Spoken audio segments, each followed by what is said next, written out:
ఈరోజు క్రైస్తవ్యం వల్ల దేశానికి ఏంటి లాభం అని అడుగుతున్నారు చాలా మంది. ఒకప్పుడు సతీ సహగమనాల పేరిట భర్త చనిపోగానే భార్యను చితినెక్కించే సంస్కారం సాంప్రదాయం మన దేశంలో ఉన్నప్పుడు రాజా రామ్మోహన్ రాయ్ గారితో కలిసి విలియం కేరీ గారు పోరాడితే ఆ సతీ సహగమనం ఈ భారతదేశంలో ఆపింది బ్రిటిష్ ప్రభుత్వం. పోరాడితే జరిగిందని. ఒక క్రైస్తవుడు భారతదేశ ఆడపిల్లలు కాపాడాడు. భారతదేశ ఆడది చితిమంటల మీద చిదిరిపోకూడదని కాపాడాడు ఒక క్రైస్తవుడు.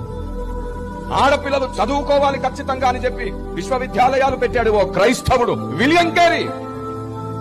కుష్ఠరోగుల్ని పట్టించుకోకుండా ఆనాటి ప్రభుత్వాలు కూడా దేశం బయటికి, ఊరు బయటికి, పట్టణాల బయటికి వెలివేసి బంధువులు, కుటుంబం కూడా పట్టించుకోకపోతే ఎక్కడి నుండో వచ్చింది ఓ క్రైస్తవురాలు. కుష్ఠరోగులను కూడా వాళ్ళ చేతులను కడిగి వారికి మందు పెట్టి భోజనం కూడా తినిపెట్టి వారిని పోషించింది మదర్ తెరిస్సా. ఓ క్రైస్తవురాలు. దేవునికి స్తోత్రం. ఆమేన్.